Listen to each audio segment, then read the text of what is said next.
Jane Eyre by Charlotte Brontë. Chapter 2.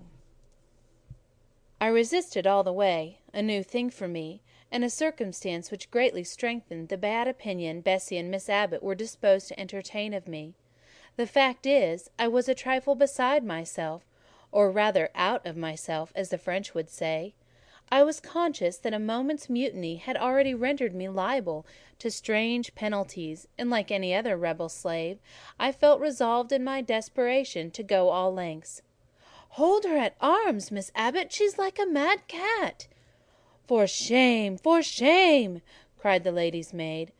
"What shocking conduct, Miss Eyre, to strike a young gentleman, your benefactress's son, your young master." "Master! How is he my master? Am I a servant?" "No, you are less than a servant, for you do nothing for your keep. There, sit down and think over your wickedness." They had got me by this time into the apartment indicated by Mrs. Reed, and had thrust me upon a stool. My first impulse was to rise from it like a spring. Their two pair of hands arrested me instantly. "If you don't sit still, you must be tied down," said Bessie. "Miss Abbot, lend me your garters, for she will break mine directly."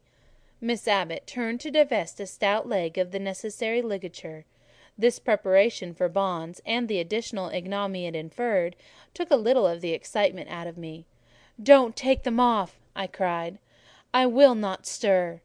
In guarantee whereof I attached myself to the seat by my hands. "Mind you don't," said Bessie. When she had ascertained that I was really subsiding, she loosened her hold of me. Then she and Miss Abbot stood with folded arms, looking darkly and doubtfully on my face, as incredulous of my sanity. "She never did so before," at last said Bessie, turning to Abigail. "But it was always in her," was the reply. "I've told Mrs. often my opinion about the child, and Mrs. agrees with me. She's an underhanded little thing. I never saw a girl of her age so much cover." Bessie answered not, but ere long, addressing me, she said, "You ought to be aware, miss, that you are under obligation to Mrs. Reed. She keeps you: if she were to turn you out, you would have to go to the poor-house." I had nothing to say to these words. They were not new to me. My very first recollections of existence included hints of the same kind. This reproach of my dependence had become a vague sing-song in my ear, very painful and crushing, but only half intelligible. Miss Abbot joined in. "And you ought to not think yourself an equal with the Mrs. Reed and Master Reed, because Mrs. kindly allows you to be brought up with them. They will have a great deal of money, and you will have none. It is your place to be humble, and to try to make yourself agreeable to them." "What we tell you is for your own good," added Bessie in no harsh voice. "You should try to be useful and pleasant: then perhaps you would have a home here. But if you become passionate and rude, Mrs. will send you away, I'm sure." "Besides," said Miss Abbot, "God will punish her: he might strike her dead in the midst of her tantrums, and then where would she go? Come, Bessie, we will leave her. I wouldn't have her heart for anything. Say your prayers, Miss Eyre, when you are by yourself, for if you don't repent, something bad might be permitted to come down the chimney and fetch you away." They went, shutting the door and locking it behind them. The Red Room was a square chamber, very seldom slept in. I might say never, indeed, unless when a chance influx of visitors at Gateshead Hall rendered it necessary to turn to account all the accommodation it contained. Yet it was one of the largest and stateliest chambers in the mansion. A bed supported on massive pillars of mahogany, hung with curtains of deep red damask, stood out like a tabernacle in the centre. The two large windows, with their blinds always drawn down, were half shrouded in festoons and falls of similar drapery. The carpet was red. The table at the foot of the bed was covered with a crimson cloth. The walls were a soft fawn colour with a blush of pink in it. The wardrobe, the toilet table, the chairs were of darkly polished old mahogany. Out of these surrounding shades rose high and glared white the piled-up mattresses and pillows of the bed, spread with a snowy white Marcel's counterpane. Scarcely less prominent was an ample cushioned easy-chair near the head of the bed, also white, with a footstool before it, and looking, as I thought, like a pale throne. This room was chill, because it seldom had a fire; it was silent, because remote from the nursery and kitchen; solemn, because it was known to be so seldom entered.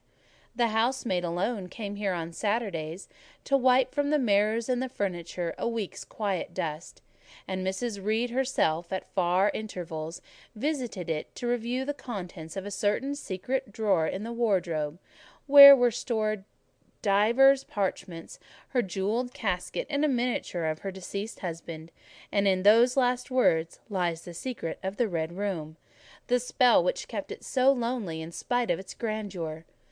Mr. Reed had been dead 9 years. It was in this chamber he breathed his last.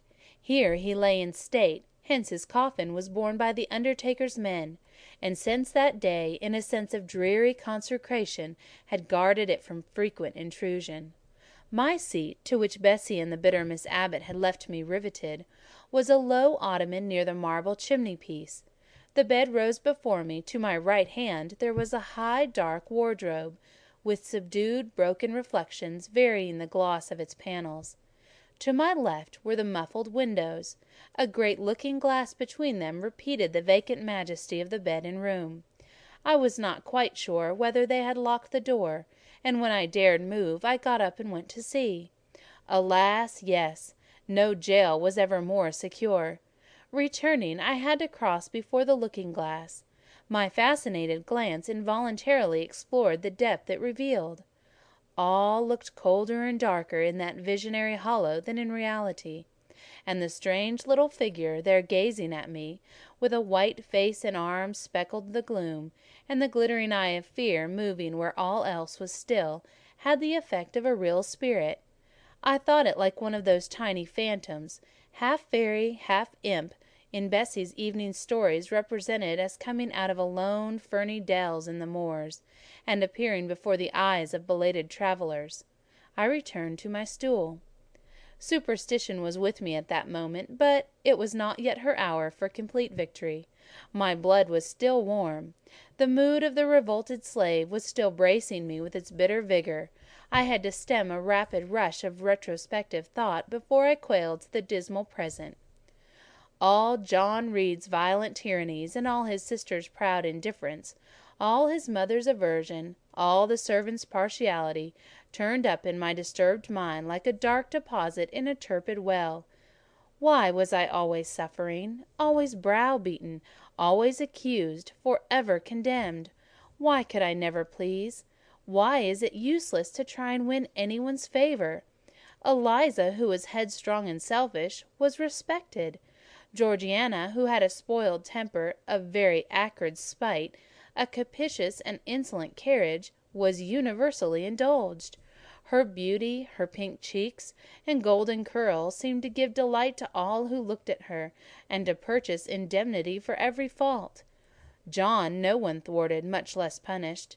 Though he twisted the necks of pigeons, killed the little pea-chicks, set the dogs at the sheep, stripped the hothouse vines of their fruit, and broke the buds of the choicest plants in the conservatory.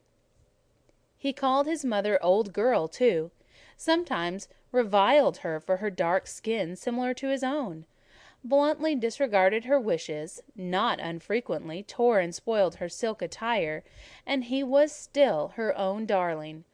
I dared commit no fault. I strove to fulfil every duty, and was termed naughty and tiresome, sullen and sneaking, from morning till noon, and from noon to night. My head still ached and bled with the blow and the fall I had received. No one had reproved John for wantonly striking me, and because I had turned against him to avert farther irrational violence, I was loaded with general opprobrium. Unjust, unjust, said my reason, forced by the agonizing stimulus into precocious though transitory power, and resolve equally wrought up, instigated some strange expedient to achieve escape from the insupportable oppression, as running away, or, if that could not be effected, never eating or drinking more, and letting myself die. What a consternation of soul was mine that dreary afternoon!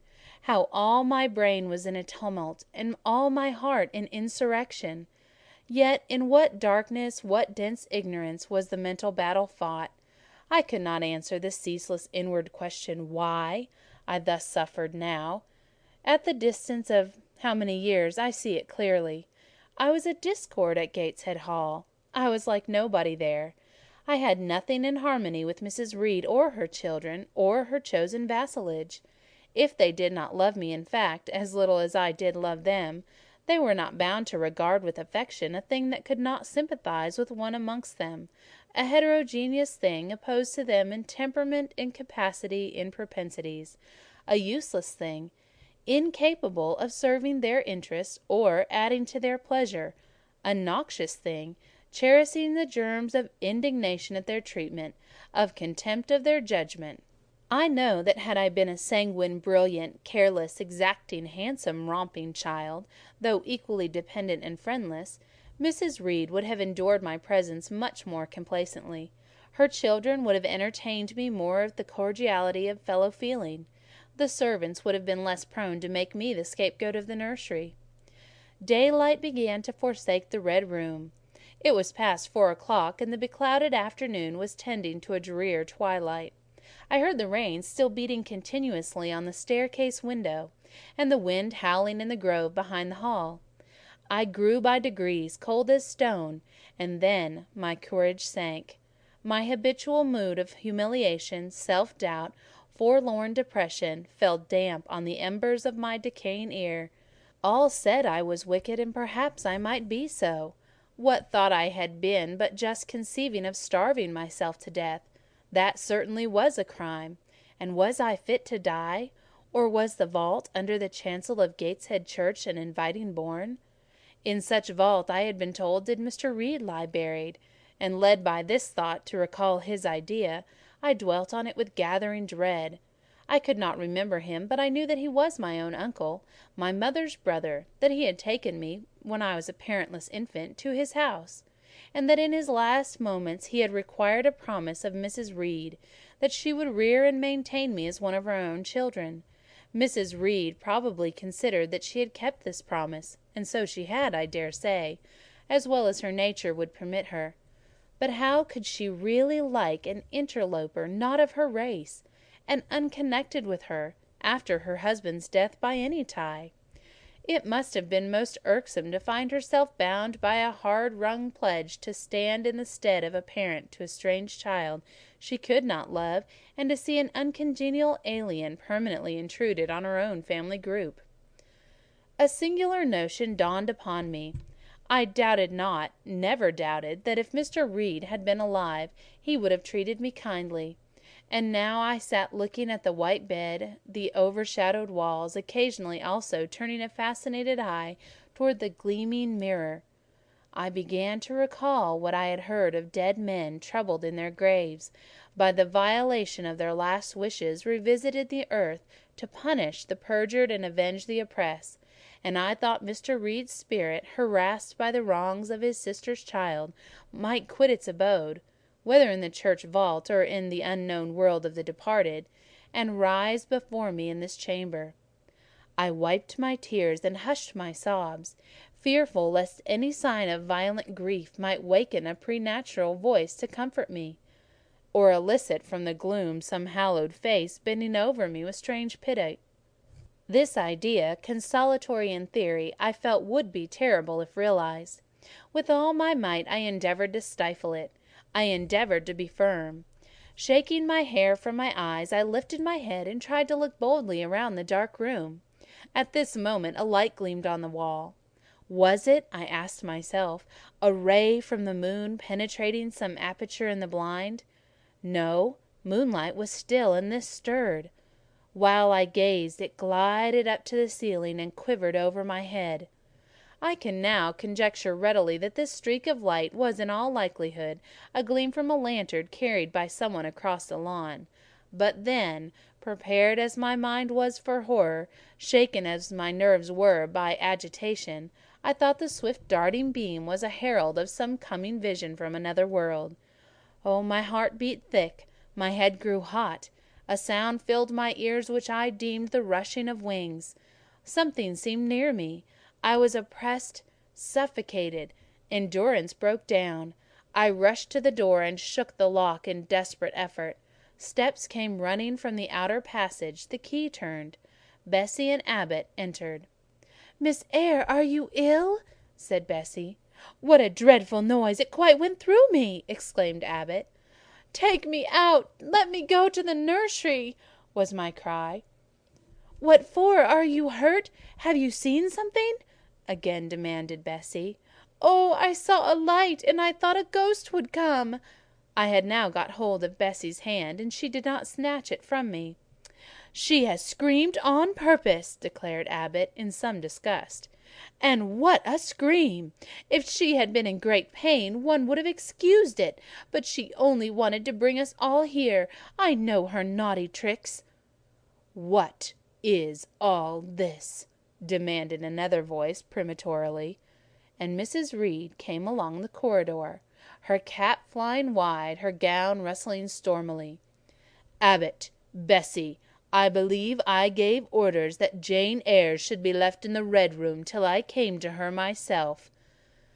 "Oh, Miss Jane screamed so loud, ma'am," pleaded Bessie.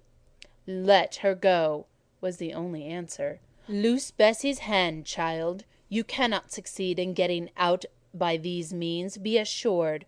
I abhor artifice, particularly in children. It is my duty to show you that tricks will not answer. You will now stay here an hour longer, and it is only on condition of perfect submission and stillness that I shall liberate you then." "Oh, aunt, have pity! Forgive me, I cannot endure it. Let me be punished some other way. I shall be killed if—" "Silence! This violence is most repulsive." And so, no doubt, she felt it. I was a precocious actress in her eyes. She sincerely looked on me as a compound of virulent passions, mean spirit, and dangerous duplicity. Bessie and Abbot having retreated, Mrs. Reed, impatient of my now frantic anguish and wild sobs, abruptly thrust me back and locked me in without farther parley. I heard her sweeping away, and soon after she was gone, I suppose I had a species of fit. Unconsciousness closed the scene. End of Chapter 2, read by Anne Marie Williams on April 28th, 2006.